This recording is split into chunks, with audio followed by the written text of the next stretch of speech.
যেন তীরে এসে তরি ডুবালো পাঞ্জাব, কাজে এলো না আশুতোষের লড়াই, যা দেখে পাঞ্জাবের মালকিনের মাথায় হাত। এভাবেও ম্যাচ হারা যায়।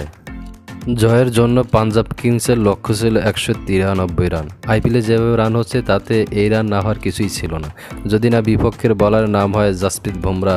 মুম্বাই ইন্ডিয়ান্স হয়ে ব্যাট হাতে দাপড় ছিল সূর্যকুমার যাদবের, বলাতে সেই কাজটা করলেন বুমরা। আর 5 বারের আইপিএল জয়ে মুম্বাই জিতল 9 রানে।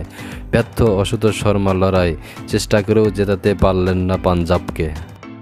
টসে জিতে মুম্বাইকে ব্যাট করতে পাঠিয়েছিলেন স্যাম কারান। পাঞ্জাবের অধীনে শেখর ধওয়ান এখনও পুরোপুরি সুস্থ নন।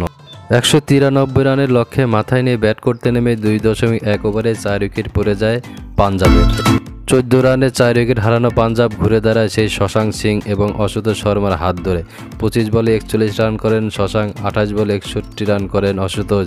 তিনি যতক্ষণ ক্রিজে ছিলেন ততক্ষণ আশা ছিল পাঞ্জাব। শেষ 4 ওভারে প্রয়োজন ছিল মাত্র 28 রান, মনে হচ্ছিল আশুতোষ জিতিয়েই দেবেন, কিন্তু সেটা আর হলো না। যেন তীরে এসে তরি ডুবালো পাঞ্জাব। অবশ্য মুম্বাই ইন্ডিয়ান্স 9 রানে ম্যাচটি জিতে নিল।